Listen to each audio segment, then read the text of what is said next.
کافر کہا وہ کافر نہیں تو کہنے والا خود کافر ہو جائے گا۔ اس لیے لفظ کافر کی نسبت کسی کی جانب کرنے سے پہلے بہت زیادہ سوچ لینا چاہیے۔ میرے کریم آقا فرماتے ہیں کسی کو فاسق و فاجر کہتا ہے، اگر وہ شخص جسے فاسق و فاجر کہا گیا وہ فاسق و فاجر نہیں تو کہنے والا خود فاسق و فاجر ہو جائے گا۔ اسی طرح انہ من لعن شیئن لیس لہ بأہل رجعت اللعنۃ علیہ، اگر کسی نے کسی ایسے پہ لعنت کی کسی بھی شے پہ جو قابل لعنت نہیں تو لعنت لوٹ کر لعنت کرنے والے پر آ جاتی ہے۔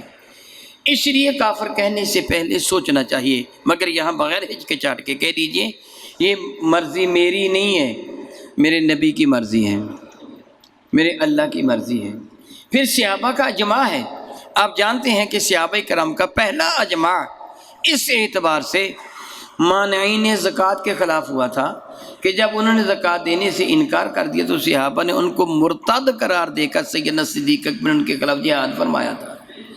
پتہ چلا کہ ارکان اسلام میں کسی ایک رکن کا انکار کرنے والا کافر ہے، کسی ایک رکن کا انکار کرنے والا کافر ہے، اور اس کو نہ اپنانے والا گناہ گار ہے۔ کیا بلا؟ نہ اپنانے والا گناہ گار ہے۔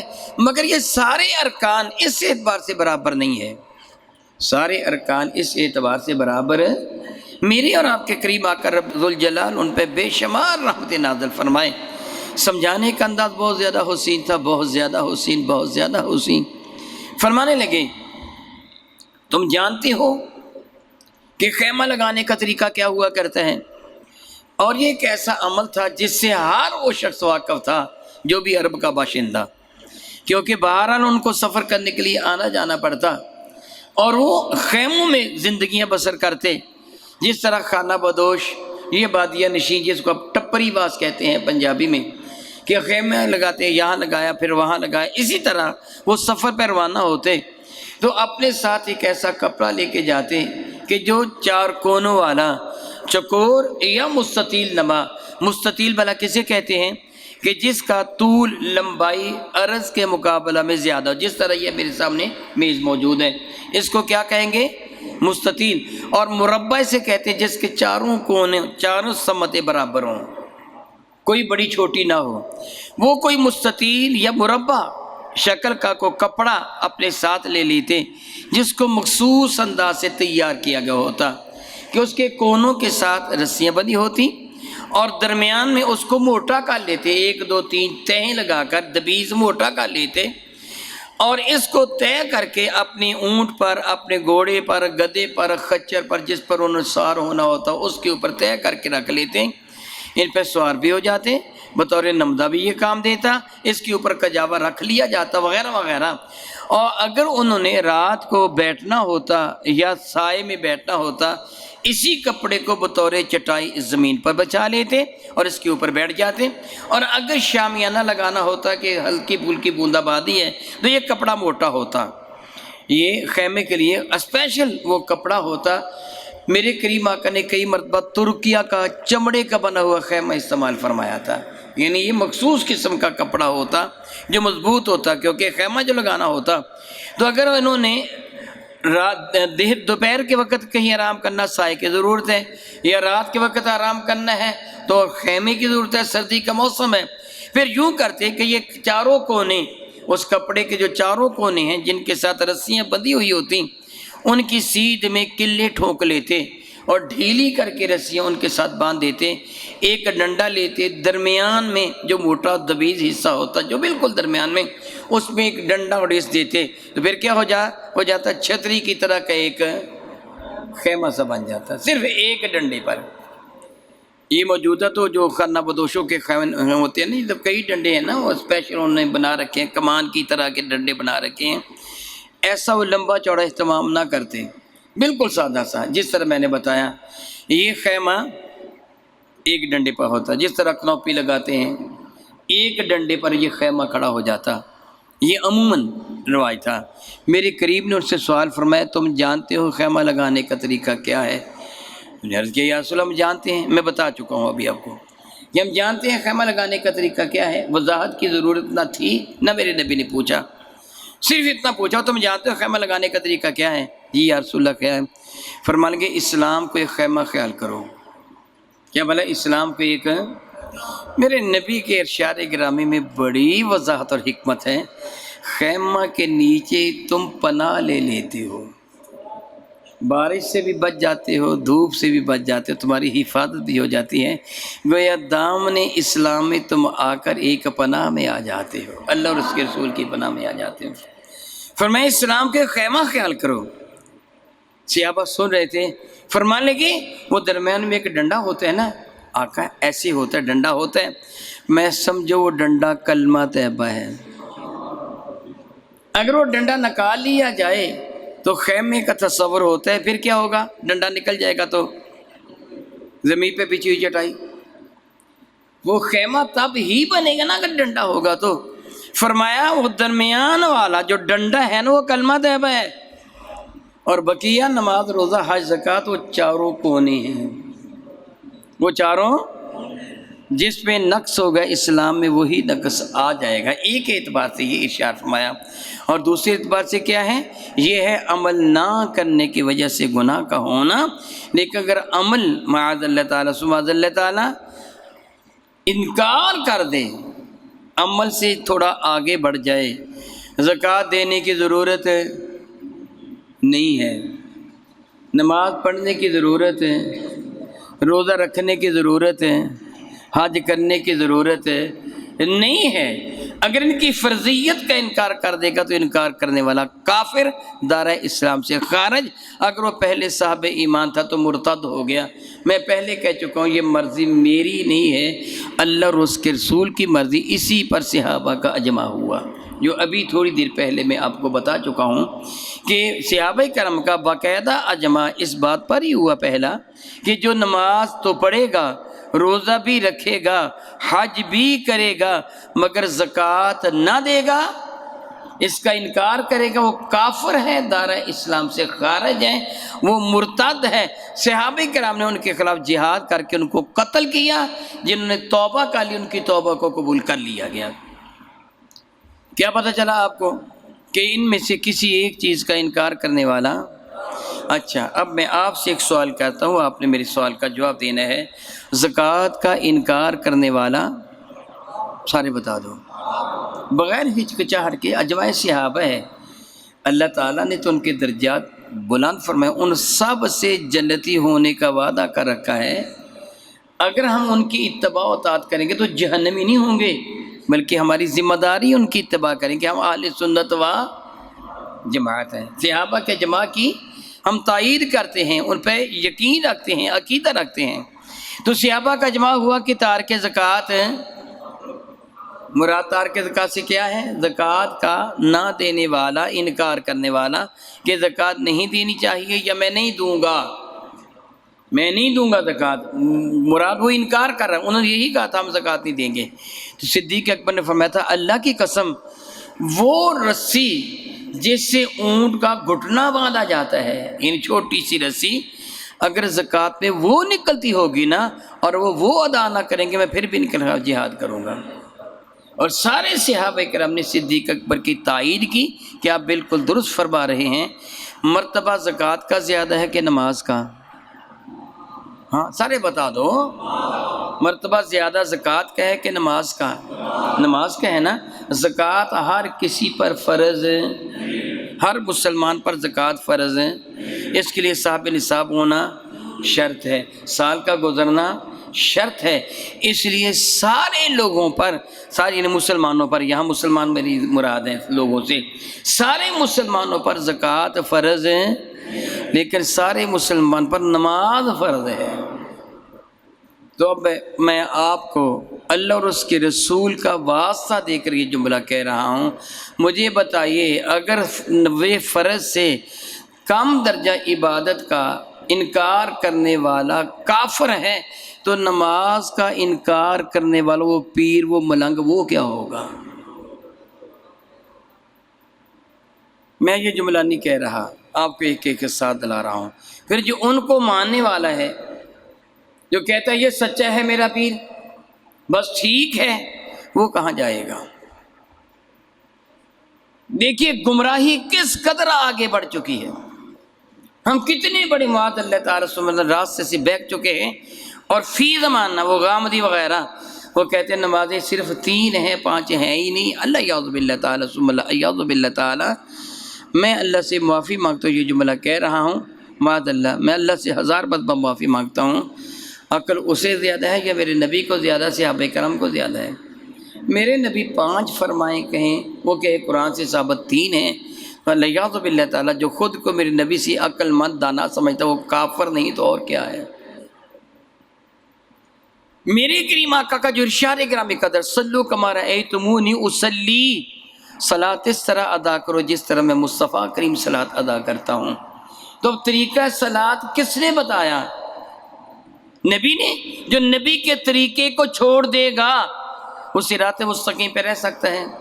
وہ کافر ہو گیا جو نبی کو چھوڑ دیتا ہے، اللہ یعوذ باللہ تعالیٰ ثم یعوذ باللہ تعالیٰ۔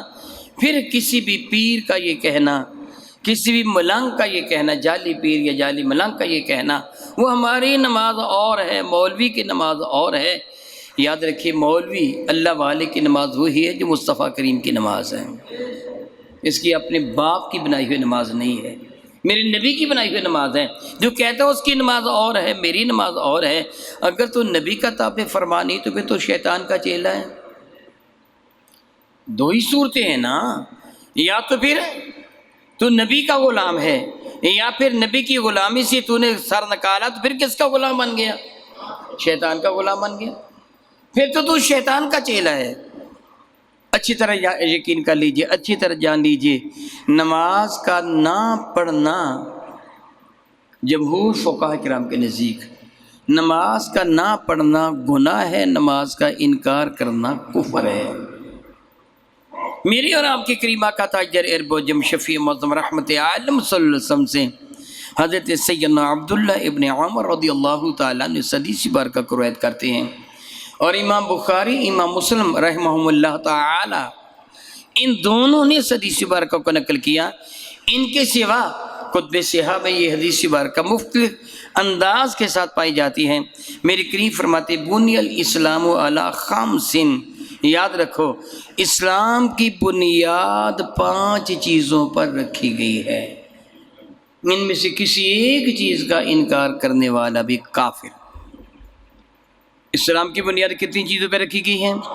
اس لیے ان کو ارکان اسلام کہتے ہیں کہ اسلام کی بنیاد ہی ان پہ رکھی گئی ہے۔ اگر بنیاد ہی نکال دی جائے، سادہ سی بات، اس دیوار کا اپنے اوپر سہارے کھڑے ہونا بنیاد کی وجہ سے ہے۔ اگر آپ بنیاد کو دھماکے کے ساتھ اڑا دیں تو کیا مسجد قائم رہے گی؟ اگر اوپر سے کوئی حصہ توڑ دیں، معاذ اللہ مینار توڑ دیں، شہید کر کے نیا بنانا چاہیں، گنبد شہید کر کے نیا بنانا چاہیں، اوپر کے جو ٹنگرے ہیں وہ نئے بنانے چاہیں تو عمارتیں گر جاتی ہیں، باقی رہتی ہے نا۔ لیکن اگر بنیاد گرا دے تو ساری عمارت ہی گر جائے گی۔ تو اسلام کی بنیاد ان چیزوں پر ہے، اس کا انکار کرنے والا کافر ہو جائے گا۔ درخت کی شاخیں کاٹ دیں، ہو سکتا ہے کبھی نہیں نکل آئیں، لیکن اگر جڑ ہی نیچے سے نکال دی جائے تو پھر درخت تو سوکھ گیا، وہ تو مر گیا۔ میرے نبی نے کتنا پیارا انداز اختیار فرمایا کہ بنی الاسلام علی 5، اسلام کی بنیاد ہی 5 چیزوں پہ رکھی گئی ہے۔ شہادتاً اللہ الہ الا اللہ وان محمد رسول اللہ، پہلی بات یہ ہے کہ اللہ تعالیٰ کی توحید کی گواہی دے دو کہ کائنات ہستی میں اللہ تعالیٰ کے سوا کوئی بھی لائق عبادت نہیں ہے، اور دوسری رسول مرشد رحمت عالم صلی اللہ علیہ وسلم اللہ تعالیٰ کے رسول ہیں، گویا اللہ کے نمائندہ ہیں، اللہ نے ان کو، رسول کا معنی کیا ہے؟ بھیجا گیا، رسول کا معنی بھیجا گیا، ارسال کیا، جس طرح میں نے خط ارسال کیا، آپ کا ارسال کرتا، مرسلہ مجھے ملا۔ تو رسول کا معنی جس کو کس نے؟ اللہ نے، کیا بنا کر؟ اپنا نمائندہ بنا کر۔ اسی لیے رسول کا حکم ماننا رسول کا نہیں، خود اللہ کا حکم ماننا ہے۔ وَمَن يُطِعِ الرَّسُولَ فَقَدْ أَطَاعَ اللَّهَ، جس سے رسول رحمت کی اطاعت کی، حقیقت میں وہی رب کائنات کا مطیع و فرما بردار ہے۔ جو رسول کا نافرمان ہے وہ اللہ تعالیٰ کا مطیع اور فرما بردار نہیں ہو سکتا۔ رسول کا انکار کرنے والا، سادہ سے لفظوں میں سمجھیے کہ گاؤں کا ایک معمولی شخص وہ پولیس پہ بھرتی ہو گیا، ایس پی نے اس معمولی شخص کو بھیجا گاؤں کے چودھری کے پاس، جاؤ اسے بلا کے لے کے آؤ۔ اب وہ پولیس کا سپاہی جو اسی گاؤں کا رہنے والا تھا، بیچارہ غریب تھا بظاہر، اس لیے وہ پولیس پہ بھرتی ہوا، چودھری کے پاس آیا کہ چودھری صاحب آپ کو ایس پی صاحب بلا رہے ہیں، اور چودھری کہا جاؤ میں نہیں آتا۔ تو ایمان سے بتائیے چودھری نے انکار کس کا کیا ہے؟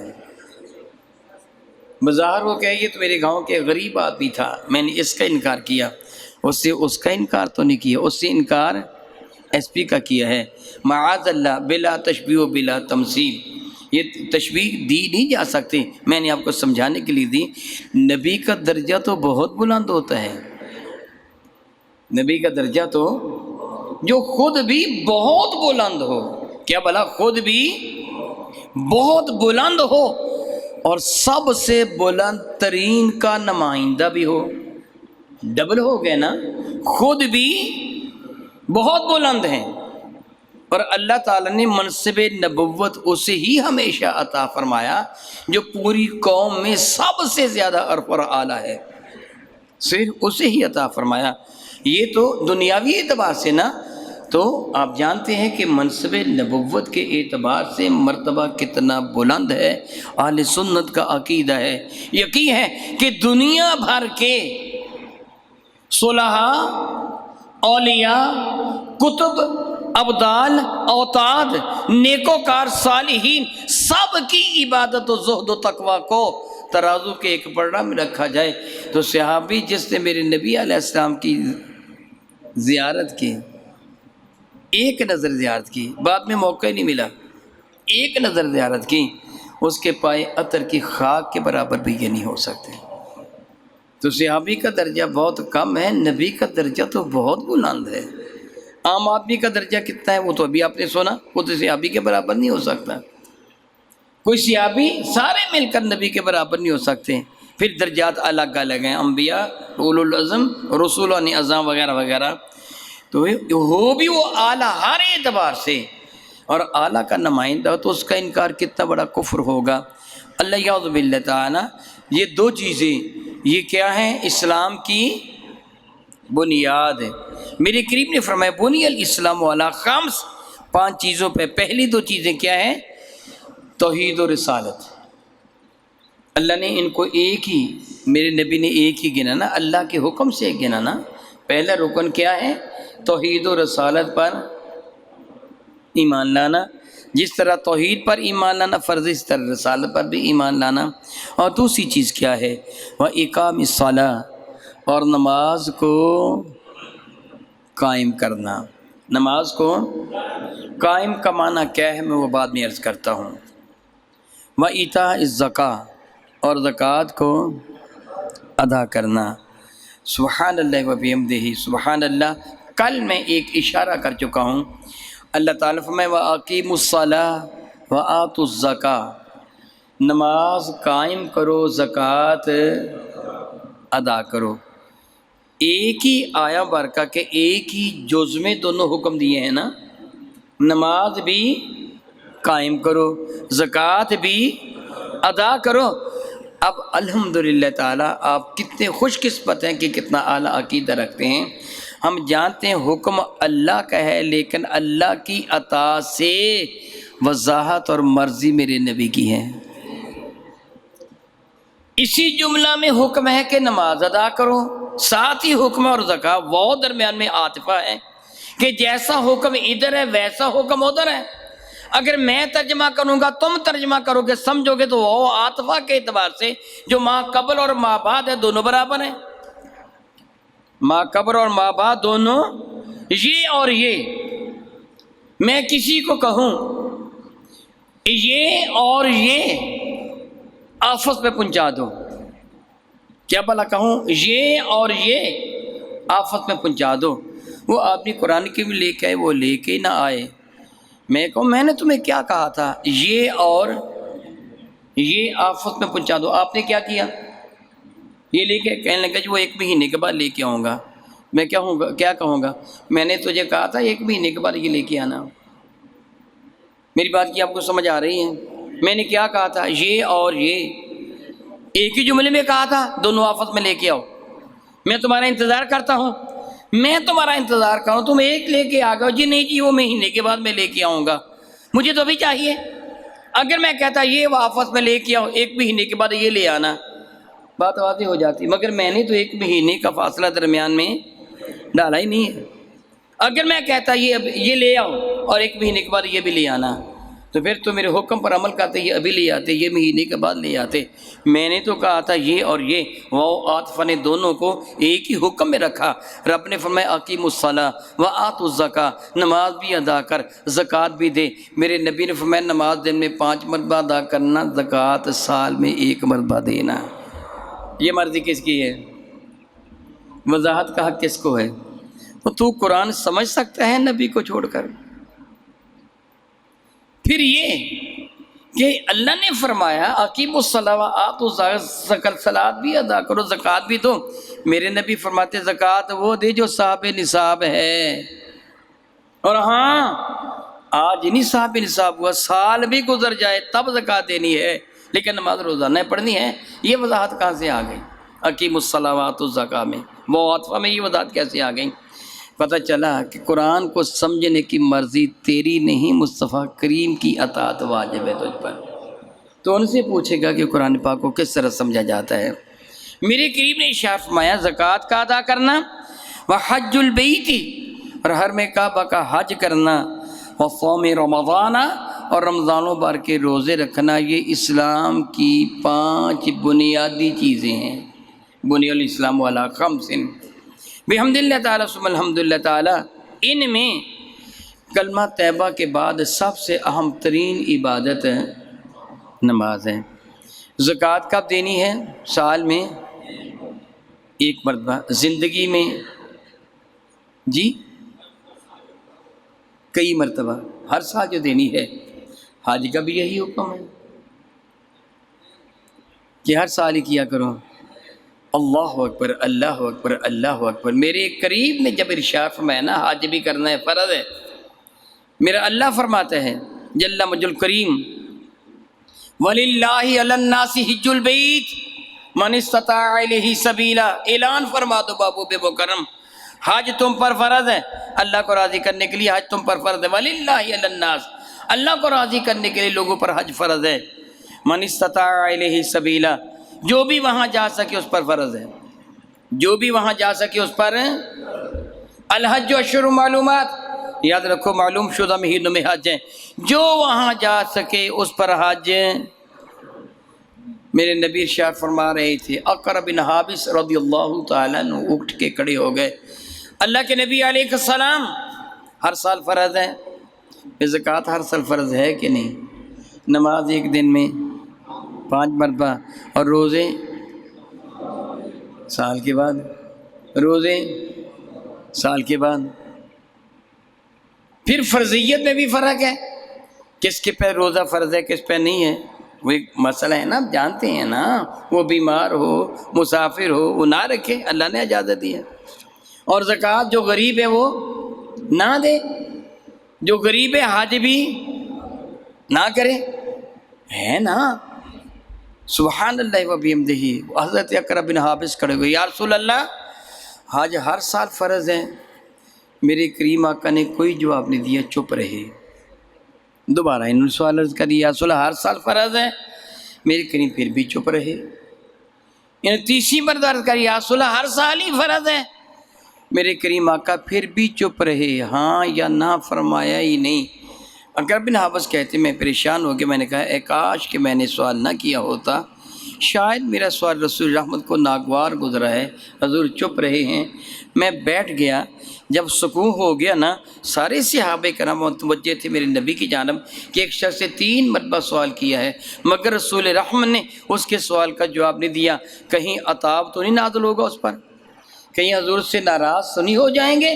سارے بڑے تجسس میں تھے، بڑے تجسس میں تھے۔ میرے کریم نے فرمایا سنو، اگر میں کسی چیز کا حکم دوں تو کر لیا کرو، منع کروں تو رک جایا کرو، چپ رہوں تو نہ پوچھا کرو، جی چاہے تو کر لیا کرو، نہ جی چاہے تو نہ کیا کرو۔ کتنے قریب ہے میرے نبی۔ ایک اصل کلی ہے، یہ بنیاد ہے، یہ کیا ہے؟ بنیادی حدیث مبارک ہے، اصل کلی ہے۔ فرمایا میں حکم دوں تو کر لو، منع کروں تو رک جاؤ، چپ رہوں تو چپ رہو، چپ رہوں تو چپ رہو، جی چاہے تو کر لیا کرو، نہ جی چاہے تو نہ کیا کرو۔ اور سنو، بار بار پوچھتے تھے حج کرنا ہر سال فرض ہے، اگر میں ہاں کہہ دیتا تو ہر سال فرض ہو جاتا۔ کیا بلا اگر میں ہاں کہہ دیتا تو ہر سال فرض ہو جاتا، اور پھر تم کر نہ سکتے، اس لیے پوچھا نہ کرو، چپ رہا کرو۔ سبحان اللہ، کیا پتہ چلا کہ دین کو بتانا میرے نبی کی ذمہ داری ہے، اب تجھے آنکھیں بند کر کے اس کو تسلیم کرنا ہوگا۔ آپ کے علم میں ہے کہ میرے اور آپ کے کریم آقا تاجدار عرب و عجم شفیع معظم رحمت عالم صلی اللہ علیہ وسلم نے صلاۃ اللیل رمضان کے دنوں میں، جس کو ہم نماز تراویح کہتے ہیں، 2-3 دن تک ادا فرمائی ہیں۔ صحابہ کرام بھی آ جاتے تھے میرے کریم آقا کی صحبت فیض درجت میں، اور آپ جانتے ہیں کہ ایک ایک لمحہ بڑا قیمتی حضور کی خدمت میں، ایک ایک لمحہ، ہر نظر معلوم نہیں ہزاروں حجوں کا یا لاکھوں حجوں کا ثواب میرا اللہ بہتر جانتا ہے۔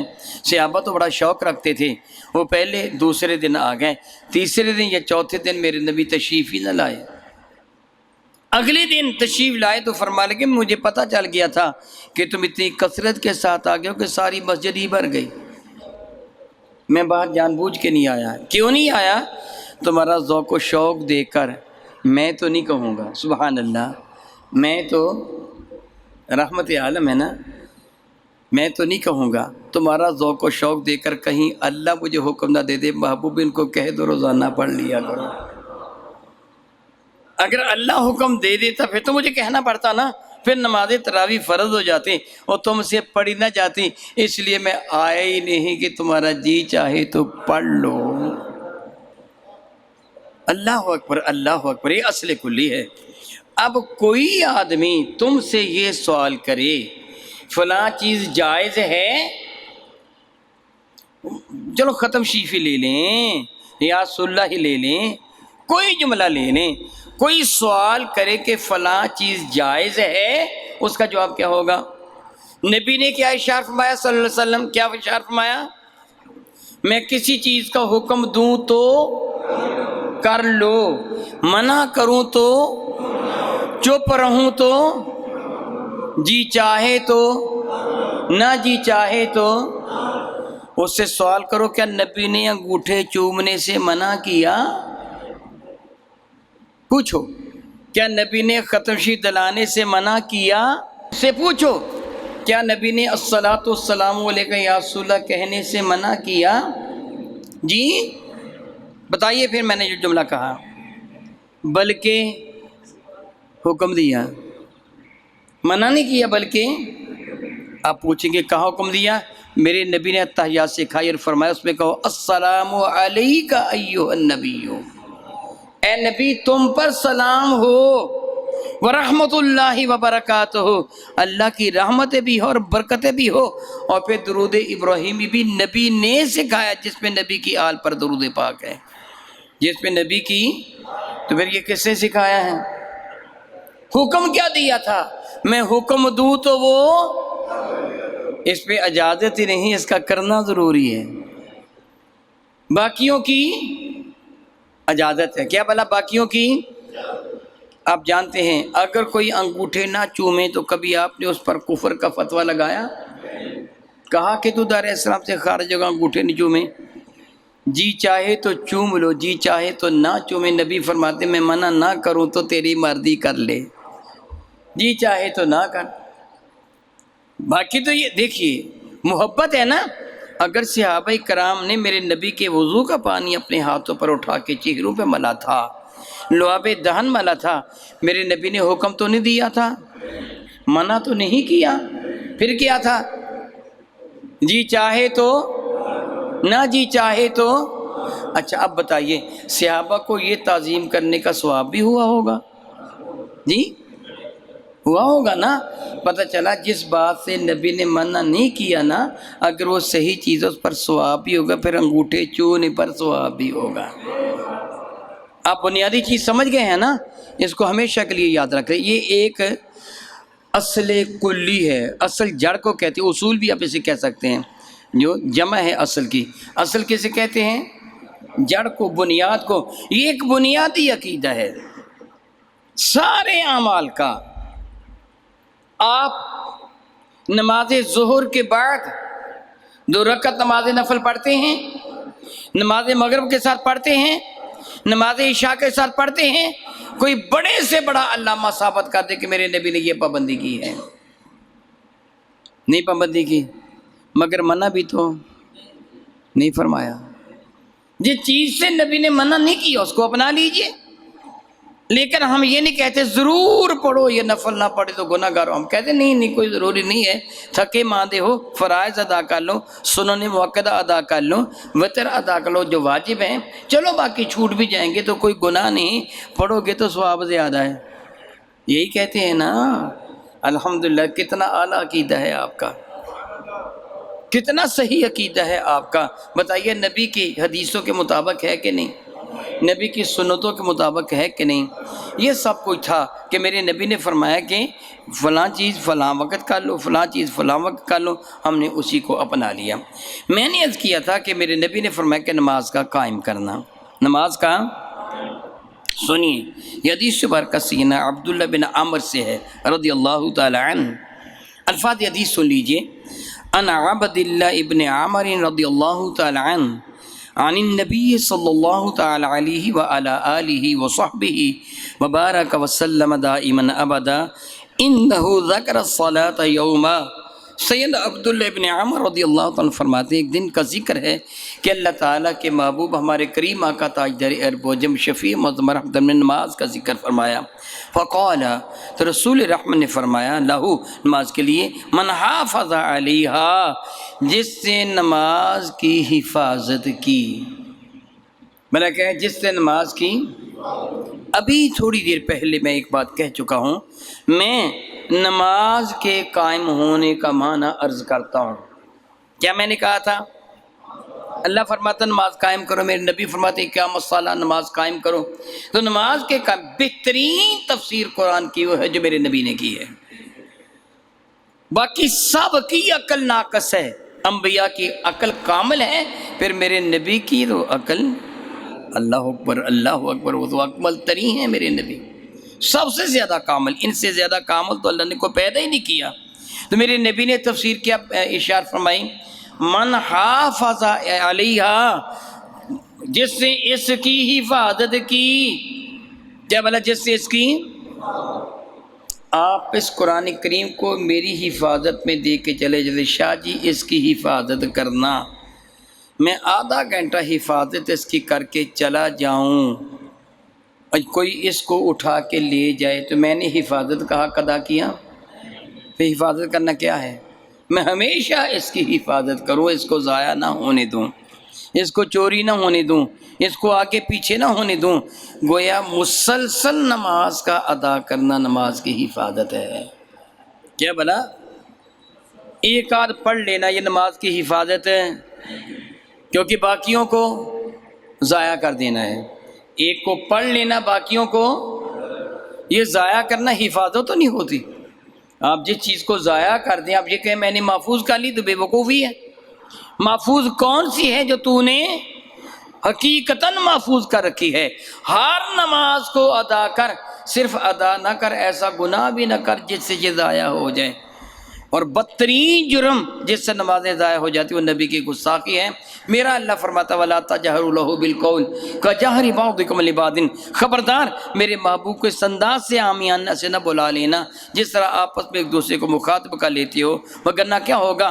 أَن تَحْبَطَ أَعْمَالُكُمْ، تمہارے سارے اعمال برباد ہو جائیں گے۔ وَأَنْتُمْ لَا تَشْعُرُونَ، تم کو شعور تک نہ ہوگا۔ یہ قرآن کریم ہے، سورۃ الحجرات شریفہ ہے۔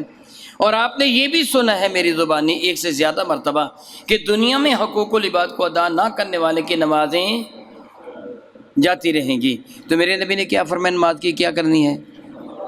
پڑھنی بھی ہے، کمائی کرنی بھی ہے، کمائی کی حفاظت بھی کرنی ہے، وہ چکوں کے ہاتھوں اس کو لوٹا نہیں دینا ہے۔ راستے میں ڈاکو ہیں، ڈر کہیں یہ تیری کمائی لوٹ نہ لے جائیں، اپنے گھر میں بھی حفاظت سے رکھ۔ اب سنیے میرے نبی فرماتے ہیں من حافظ علیہا، جس نے نماز کی حفاظت کی، کانت لہو نوراً و برہاناً و نجاتاً یوم القیامہ، یہ نماز قیامت کے دن نور ہوگی۔ کیا ہوگی؟ کس کی ہوگی؟ جس کی بچی ہوئی ہے، جس سے پڑھی ہی نہیں، حفاظت ہی نہیں کی، اس کے لیے ہوگی نور۔ وہ آگے سنیے گا آپ، میرے نبی نے فرمایا یہ قیامت کے دن اس کے لیے نور ہوگی، برہان مسلمان ہونے کی دلیل ہوگی، وہ نجاتن اور ذریعہ نجات ہوگی، بخشش کا بہانہ بنے گی یوم القیامہ، قیامت کے دن۔ اور کیا چاہیے آپ کو؟ نور بھی ہے اور دلیل بھی ہے کہ یہ بندہ ایمان والا ہے، کہ یہ نماز پڑھا کرتا تھا، یہ نبی کا گستاخ نہیں تھا، نمازیں ضائع نہیں کی ہیں، اس نے محفوظ رکھی ہیں، حقوق العباد کو ضائع سے نہیں کیا، اپنی نمازوں کو بچا کے رکھا ہے، بڑی حفاظت سے رکھا ہے، قیمتی شے کو اس نے ضائع نہیں ہونے دیا، اس کے لیے نور ہے۔ ہر کسی کے لیے ہر نماز نور ہے۔ گستاخ ہو نبی کا پڑھے نمازیں باقی رہ جائیں گی، تو پلے کچھ نہیں ہے، پلے ہی کچھ نہیں ہے، تو قیامت کے دن کیا ہوگا؟ اس نے حفاظت نہیں کی ہے۔ سبحان اللہ، ایک مختصر سے لفظ حفاظت میں میرے نبی نے کتنا کچھ بتا دیا۔ نماز کی حفاظت کرنی ہے، وہ قیامت کے دن نور بھی ہوگی، برہان دلیل بھی ہوگی کہ یہ بندہ صاحب ایمان ہے، وہ نجاتن اور نجات بھی ہوگی قیامت کے دن۔ جو پیر نماز پڑھتا ہی نہیں ہے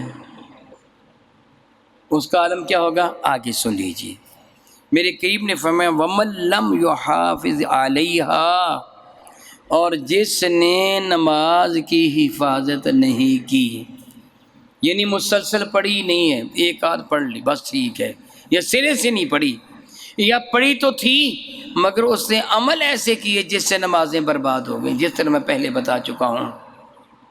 وَمَن لَّمْ، یہاں میرے نبی نے معاذ اللہ تعالیٰ یہ نہیں کہا وہ کافر، نہیں، ایمان والے کی بات ہے۔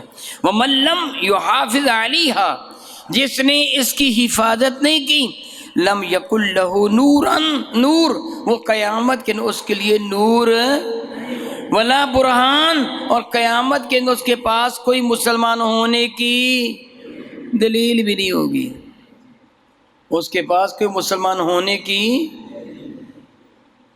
کسی سے پوچھا جائے بطور مثال کہ کیا تو اسکول میں داخل ہے، کہ جی داخل ہوں، مجھے دلیل کیا ہے؟ وہ کہتے ہیں اسکول والوں سے پوچھ لو، یہ رجسٹریشن کا کارڈ ہے میرے پاس، میں داخل ہوں، میرے پاس دلیل ہے۔ قیامت کے دن جو بے نمازی اس کے پاس اس کے اسلام کی دلیل ہی نہیں ہوگی۔ وہ آپ کیا چاہتے ہیں قیامت کے ناک کے ہاتھ میں کوئی دلیل ہو کہ نہ ہو؟ میرے نبی نے کیا خبر دی، اور نبی کی جانب جھوٹ کی نسبت کرنا کفر ہے، یہ خبر میرے نبی نے دی ہے۔ فرمایا ولا نجاتن، اور وہ نجات بھی نہیں پائے گا، معاذ اللہ معاذ اللہ، اس کا پہلا حشر کن کے ساتھ ہوگا؟ علماء نے یہاں تھوڑی سی تشریح فرمائی کہ ابتدا میں اس کا حشر کن کے ساتھ ہوگا؟ وَكَانَ، وہ ہوگا یوم القیامت، قیامت کے دن، مع قارون، وہ ہوگا کس کے ساتھ؟ قارون کے ساتھ، وفرعون، فرعون کے ساتھ ہوگا، وحامان، اور حامان کے ساتھ ہوگا، وابی بن خلف، وہ ابی بن خلف کے ساتھ ہوگا۔ اس حدیث پر کو کہ امام محمد نے، ابن حبان نے اور طبرانی نے معمولی اختصار کے ساتھ نقل کیا ہے، اور علماء نے اس کی تصحیح فرمائی اور اس کی اسناد کو جید قرار دیا ہے۔ غور کیجئے، جو پیر، جو ملنگ، جو خود کو عالم دین کہلوانے والا، یا عام شخص جو نماز کی حفاظت نہیں کرتا، دو صورتیں ہیں، نماز کا نہ پڑھنا، اگر نماز کا انکار ہے تو پھر کیا ہے؟ وہ کافر۔ نماز نہ پڑھنے والا یا پڑھتا تو ہے مگر اس کا کردار اتنا گھناؤنا ہے کہ ساتھ ساتھ نمازوں کو ضائع بھی کیے جا رہا ہے، برباد بھی کیے جا، حفاظت نہیں کرتا۔ قیامت کے دن اس کا حشر کس کے ساتھ ہوگا؟ جی قارون کے ساتھ۔ جانتے ہو قارون کون؟ میں تھوڑا سا تعارف کروا دیتا ہوں تاکہ اس کے ساتھ کھڑے ہونے والوں کو پتہ چل جائے کہ ہم کھڑے کس کے ساتھ ہیں۔ قارون حضرت سیدنا موسیٰ کلیم اللہ کا ہم قوم یعنی بنی اسرائیل سے تھا۔ سیدنا موسیٰ کلیم اللہ بنی اسرائیل سے ہیں۔ سیدنا موسیٰ کلیم اللہ نے اس کو علم کیمیا، اس کی شدید ضد اور اصرار پر اسے علم کیمیا عطا فرما دیا۔ سونا نبی کو تو ضرورت نہیں ہوتی نا، میرے کریم فرماتے صلی اللہ علیہ وسلم، سیدنا فاروق اعظم سے مروی ہے کہ اللہ کی قسم میں چاہوں تو مکہ یہ پہاڑ مدینہ کے میرے لیے سونے کے بنا دیے جائیں، بن سکتے ہیں ان کو تو ضرورت نہیں ہے۔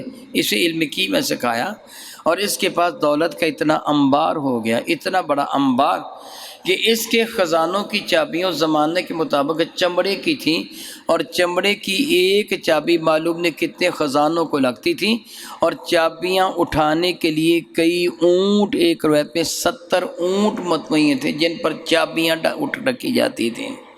خزانے کتنے ہو گئے؟ سیدنا موسیٰ کلیم اللہ نے اس کو زکوٰۃ کا حکم دیا، سارے بنی اسرائیل کو زکوٰۃ ادا کرو۔ اس سے خیال کیا کہ میں زکوٰۃ ادا کروں گا، زکوٰۃ تو بہت ساری نکل جائے گی، اور جس طرح بھی آج کی حالت ہے نا، سیاست دانوں نے، بیوروکریٹوں نے، ان کے سوا حرام خوروں نے بینکوں میں کروڑوں نہیں اربوں ڈالر جمع کروا رکھے ہیں، اور وہاں سے نکلواتے بھی ضرورت بھی ان کو پڑتی نہیں ہے۔ ان کی اولاد بھی دھڑا دھڑ کما رہی ہے، وہ مزید جمع کیے جا رہے ہیں۔ ایمان سے بتائیے جب وہ مر جائیں گے تو ان کے یہ ڈالر روپے پیسے کن کے کام آئیں گے؟ ان کی اولاد کے پاس تو خود اتنے جو ختم نہیں ہو رہے، بینکوں میں جمع ہیں، کبھی نکلوائے ہی نہیں، تو پھر یہ حصے کن کے آئیں گے؟ کافروں کے۔ سزا کن کو ملے گی؟ کتنے بڑے جاہل ہیں، کتنے بڑے جاہل ہیں۔ اے کاش عقل سلیم کی دولت ہوتی تو وہ ساری دولت منگوا کر پاکستان کا قرضہ ہی اتروا دیتے، سرخرو ہی کچھ نہ کچھ ہو جاتے۔ وہ ساری دولت کافر کھا جائیں گے۔ ان کے پاس جتنی دولت، وہ ایک نہیں، دو نہیں، سارے سیاستدان الا ماشاء اللہ، سوائے اس کے کہ جس کو اللہ بچائے، باقی سارے کے سارے۔ آپ جانتے ہیں کہ لوکل بس پہ سفر کرنے والا جب ایم پی یا ایم این اے بن جاتا ہے، یا علاقے کا چیئرمین یا ناظم بن جاتا ہے، اس کے نیچے پٹارو جیب آ جاتی ہے۔ لوکل بس پہ سفر کرنے والا کہاں سے آ گئے راتوں رات اتنا کچھ؟ آپ کے خون پسینے کی کمائی ان کے جو جیب میں جاتی ہے اس سے وہ سب کچھ بنتا ہے۔ یہ حلال نہیں، حرام ہے۔ موضوع بدل جائے گا اگر میں صحابہ کرام کی یا حضرت عمر بن عبدالعزیز کی باتیں کروں گا۔ قارون نے کہا میں اتنے پیسے دے دوں، حالانکہ دولت کتنی تھی؟ وہ جو پنجابی میں کہتے ہیں نا کہ چولہے میں جلائیں بھی تو ختم نہیں ہوتی تھی، روٹی اس کے ساتھ پکائیں تو ختم نہیں ہوتی تھی، میں دوں؟ تو خبیث نے بنی اسرائیل کے دوسرے افراد کو ساتھ ملایا اور کہنے لگا موسیٰ نے ہمیں یہ کہا وہ کہا، اس کی وجہ سے بچے قتل کیے گئے، ہم مصر سے باہر نکلے وغیرہ وغیرہ، لمبی چوڑی کہانی سنا۔ کہنے لگا وہ کہتا اپنا مال بھی مجھے دو۔ لوگوں نے کہا حضرت جو آپ کہیں ہم وہی کریں گے۔ کہنے لگا میں ایک لڑکی کو تیار کرتا ہوں، عورت کو، وہ موسیٰ پر الزام لگائے گی اور کہے گی کہ موسیٰ نے میرے ساتھ ایسے ایسے کر کے کیا، اور تم سارے کے سارے اس کی تائید کرنا۔ پھر کیا ہوگا؟ موسیٰ کلیم اللہ معاذ اللہ معاذ اللہ معاذ اللہ معاذ اللہ، اس سے ہماری جان چھوٹ جائے گی اور ہم عیش کی زندگی بسر کریں گے۔ عام لوگوں کا اپنا تو کوئی عقیدہ ہوتا ہی نہیں ہے، جو چودھری صاحب نے کہہ دیا، جو ممبر نے لیڈر نے کہہ دیا وہی عقیدہ ہے، اسی پر مرنے مٹنے کے لیے تیار ہو جاتے ہیں۔ سیاست میں یہی کچھ ہے نا، باپ بیٹے کو قتل کرنے کی فکر میں، بیٹا باپ کو، اور اوپر سارے اکٹھے ہیں، وہ پرواہ ہی نہیں۔ جب وہ پارٹی چینج کرتے ہیں تو کبھی آپ سے پوچھا ہی نہیں ہے، معاذ اللہ۔ وہ سارے لوگ ساتھ ہو گئے اور حضرت موسیٰ کلیم اللہ کو دعوت دی گئی کہ اب تشریف لائیں، گفتگو فرمائیں۔ آپ گفتگو فرما رہے تھے، بتائیے جی سوال کر لیا گیا یا آپ نے خود فرمایا زانی کی سزا یہ ہے؟ اس کو پتھر مار مار کے قارون کھڑا ہو گیا، کہنے لگا یہ سب کے لیے ہے۔ ہاں بھی سب کے لیے ہے، خدا نخواستہ یہ جرم اگر آپ سے ہو جائے تو فرمانے کہ سب کے لیے اللہ کا قانون ہے، میں کوئی مستثنا تو نہیں ہوں۔ کہنے لگا پھر بنی اسرائیل کا خیال ہے کہ آپ نے ایسے ایسے کر کے کیا ہے۔ کہ معاذ اللہ، اللہ کے نبی ان کی جانب اتنا برا الزام، فرمانے کے ثابت کرو۔ غصہ میں بڑے جلال والے تھے، غصہ میں آ گئے، غصہ جلال ثابت کرو۔ تو اس عورت کو کھڑا کیا جس عورت کو پہلے ہی درہم و دینار سونا چاندی دے کر راضی کر لیا گیا، تو کھڑی ہو گئی، اس سے کہا ہاں آپ نے فرمایا بتا، تو کہہ رہی تیرے ساتھ ایسے کر کے کیا، تجھے اس اللہ کی قسم دیتا ہوں جس سے آسمان سے مندر سلوا کو اتارا، دریا کو جدا جدا کیا، مجھے عصا عطا کیا، بتا اصل حقیقت کیا ہے۔ وہ عورت ہی ڈر گئی، جانتی تھی عصا کبھی کبھی سانپ بھی بن جاتا ہے اور سب کچھ نگل بھی لیتے ہیں، ڈر گئی، کہیں گے نہیں حضرت اس نے مجھے کہا تھا میں تجھے اتنی اشرفیاں اب دیتا ہوں، اتنی بات کو دے دینا، تو موسیٰ کلیم اللہ پر یہ جھوٹا الزام لگا دے۔ سارے لوگوں کو پتہ چل گیا، جن کو پہلے پتہ تھا، جن کو نہیں پتہ تھا پتہ چل گیا، قارون خبیث ہے، جھوٹا ہے، اس سے موسیٰ کلیم اللہ پر برا الزام لگایا۔ موسیٰ کلیم اللہ حالت سجدہ میں گر گئے، رو رہے تھے، عرض کیا مولا تعالیٰ اگر میں تیرا سچا نبی ہوں تو پھر اس خبیث کو سزا دے۔ رب کریم میں اے موسیٰ زمین کو میں نے تیرے حکم میں دے دیا، تو جو چاہے اس کو حکم کر، زمین تیرا حکم آنے کی۔ حضرت موسیٰ کلیم اللہ نے سر مقدس اٹھایا اور بڑے ہی قہر آلود نگاہوں سے اس خبیث کو دیکھا، اس کے معاونی جو ساتھ کھڑے تھے دیکھا، فرمانے لگے اب اس پہ غضب نازل ہونے والا ہے، جس کے ساتھ کھڑا ہونا چاہتا کھڑا رہے، جو کھڑا نہیں ہونا چاہتا پیچھے ہٹ جائے۔ اتنا کہنا تھا، سارے لوگ بھاگ گئے، 2-3 بندے صرف کھڑے رہے جو بڑے اچھے چیلے چانٹے، باقی سارے بھاگ گئے۔ اسی طرح ہوتا ہے جب مصیبت آتی ہے نا، سارے بھاگ جاتے، سارے بھاگ گئے، پیچھے ہٹ گئے۔ تو موسیٰ کلیم اللہ نے زمین کو حکم دیا ان کو پکڑ لے، خبیثوں کو۔ وہ 3 تھے یا جتنے تھے زمین میں غرق ہونا شروع ہو گئے۔ القصہ یہ کہ ان کو سارا زمین میں غرق کر دیا گیا، اس کے خزانے بھی زمین میں غرق کر دیے گئے، ان پر اللہ تعالیٰ کی لعنت برسی۔ یہ کون ہے جو نماز کی حفاظت نہیں کرتا، وہ کس کے ساتھ ہوگا؟ اس کا ابتدائی حشر اس کے ساتھ ہوگا، اور اس کے بعد میرے کریم آقا نے ارشاد فرمایا وہ قارون کے ساتھ ہوگا، فرعون کے ساتھ ہوگا۔ فرعون کا تعارف آپ کو کروانے کی کوئی زیادہ ضرورت نہیں ہے، وہ خود کو رب کہلواتا تھا، موسیٰ کلیم اللہ کے مقابلہ میں آیا، بڑا ظالم تھا، ہزاروں کی تعداد میں انسانوں کو اس نے ذبح کروا دیا تھا، پھر اللہ تعالیٰ نے اس کو دریا میں ڈبو کے ہلاک کر دیا۔ جو نماز نہیں پڑھے گا یا پڑھے گا مگر حفاظت نہیں کرے گا، اس کا اثر کس کے ساتھ ہوگا؟ فرعون کے ساتھ۔ وہ حامان، اور حامان وہ خبیث وزیر ہے، بعض نے نمرود کا وزیر کہا اور بعض نے فرعون کا۔ فرعون لعین نے جب موسیٰ کلیم اللہ کے معجزات کو دیکھا تھا تو یہ آمادہ ہو گیا تھا کہ میں مسلمان ہو جاؤں، موسیٰ کلیم اللہ کا کلمہ پڑھ لوں۔ یہ خبیث حامان کہنے گا اوے پہلے رب تھا بندہ بن رہا ہے، اوے مر جا لیکن بندہ نہ بن، رب ہی بنا رہے، پھر کیا ہوا جہنم میں جائے گا۔ تو اس کے اغوا پر یہ ایمان نہ لایا تھا، اور کہا جاتا ہے نمرود کا وزیر حامان، اور کہا جاتا ہے جب اس نے حضرت سیدنا ابراہیم علیہ نبی نے اس کا معجزہ دیکھا تھا کہ آپ آگ میں بھی زندہ و سلامت ہیں، اس سے خیال کیا تھا میں کلمہ پڑھ لوں، مگر حامان نہیں مانا تھا۔ شاید دونوں کے وزیروں کا نام حامان ہوگا، یا جس بھی وزیر کا خبیث ترین انسان بے نماز کا حشر اس کے ساتھ ہوگا۔ ابی بن خلف کون بدبخت ہیں جو حضرت سیدنا بلال حبشی کا آقا تھا، امیہ اور ابی، یہ دونوں حضرت سیدنا بلال حبشی کے آقا تھے، اور حضرت بلال کو جتنی ایذائیں جتنی تکالیف دیں وہ انہوں نے دیں۔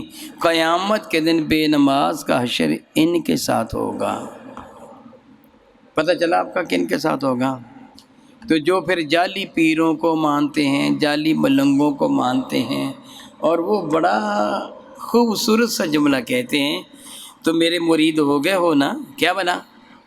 تو میرے مرید ہو گئے ہو نا، اب بے پرواہ ہو جاؤ، جہاں ہم جائیں گے وہیں تم جاؤ گے، جہاں وہیں۔ بات بھی تو سچی کرتے ہیں نا۔ اللہ کے نبی نے کیا فرمایا، وہ کہاں جائیں گے؟ اور پھر ٹھیک ہے اکٹھے ہی جائیں گے پیر اور مرید، اللہ تعالیٰ معاف کرے، اللہ تعالیٰ معاف کرے۔ یہ ان کا ابتدائی حشر ہوگا۔ اس کے بعد پھر کیا ہوگا میں نہیں جانتا، میرا اللہ جانتا ہے کہ کتنا طویل عرصہ وہ جہنم کی آگ میں جلیں گے۔ پھر اگر وہ منکر نہ ہوئے، ایک تو نا منکر ہو جانا، وہ تو سیائی کافر نا، منکر نہ ہوئے تو پھر کبھی نہ کبھی جہنم سے نکال لیا جائے گا، لیکن پہلا حشر ان کے ساتھ ہی ہوگا۔ الیاذ باللہ تعالیٰ۔ کیا آپ چاہتے ہیں کہ حشر ان کے ساتھ ہو؟ جی آپ کا نہیں چاہتے؟ اپنے بچوں کا، اپنے ماں باپ کا، اپنی بیوی کا، اپنے بہن بھائیوں کا، اپنے یاروں کا نہیں چاہتے؟ پھر ان سب کو نمازی بنا لیجیے۔ پھر آپ ان سب کو نمازی۔ محبت کا تقاضا ہے کہ اپنے بچے کو فرعون کے ساتھ نہ جانے دیں، اپنی بیوی کو حامان کے ساتھ نہ جانے دیں، اپنی ماں اپنے ابا کو قارون کے ساتھ نہ جانے دیں، ان کو بچا لیں۔ گھڑے میں کو گر رہا ہو تو دھکا دے کر بچانے کی بھی اجازت ہے۔ اگر آپ آسانی سے نہیں بچا سکتے نا، دھکا دے کے بچا لیں، مگر اس کو گھڑے میں نہ گرنے دیں۔ تھوڑی سی سختی بھی پیش کر لیں ماں باپ پر، بیوی بچوں پر، مگر ان کو بے نماز نہ رہنے دیں۔ میں دعا کرتا ہوں رب کائنات میرے کریم آقا رسول ربی کے صدقہ سے ہمیں ارکان اسلام صحیح طریقے سے سمجھنے، پھر ان پر عمل کی توفیق عطا فرمائے۔ آمین ثم آمین۔ وآخر دعوانا ان الحمد للہ رب العالمین۔ الحمد للہ رب العالمین، الصلاۃ والسلام علی سید الانبیاء والمرسلین وعلی آلہ واصحابہ اجمعین۔ اللہم یا ربنا آتنا فی الدنیا حسنہ وفی الآخرۃ حسنہ وقنا عذاب النار۔ اللہم یا ربنا انک عفو کریم تحب العفو فاعف عنا یا غفور یا غفور یا غفور۔ صلی اللہ تعالی علی رسول النبی الامی الکریم محمد و آلہ واصحابہ اجمعین برحمتک یا ارحم الراحمین۔